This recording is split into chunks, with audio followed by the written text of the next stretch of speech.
Hello friends, माझे नाव श्रिया आदित्य सोननकर. माझ्या नाट्यछटेचे नाव आहे खरं काय आणि खोटं काय. काय म्हणता, केवढ्याने रडतेस? आहो, मग रडू नको तर काय करू? आईने बदलल्यावर काय होतं ते तुम्हाला काय कळणार? काय म्हणतो, का बदललं? या मोठ्या माणसांचं काही कळतच नाही. आणि आमच्या आईला तर काय, मला बदलण्यासाठी कोणतंही कारण पुरतं. अहो, कुत्र्याचं एक छोटंसं पिल्लू दाराशी आले.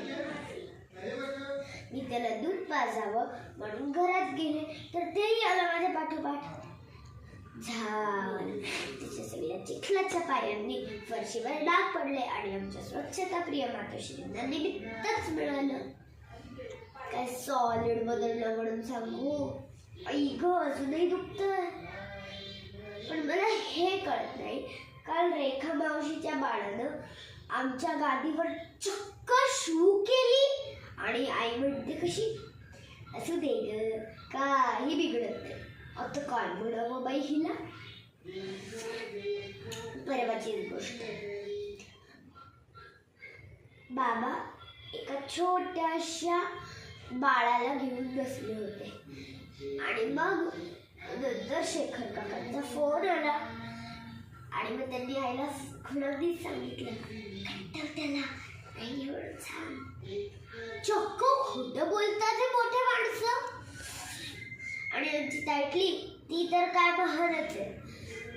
दिवसभर पुस्तकात डोकं घालून बसते. मग काय, सगळ्यांचीच लाडकी.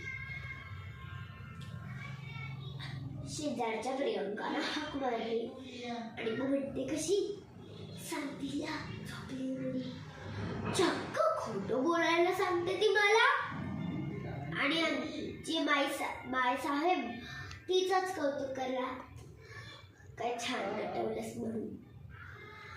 खोटं कधी बोलू नये म्हणणारी आमची आजी, ती तर धडधडीत खोटं बोलते तेव्हा तर कहरच होतं. परवाची गोष्ट. रेखा मावशींनी हाक मारली आणि म्हटली, वास्तुशांतीला का नाही आलात?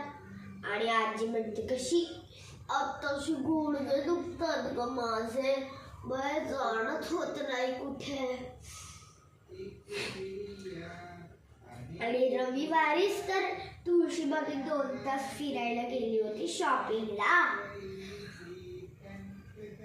मग मीही विचार केला की आपणही एकदा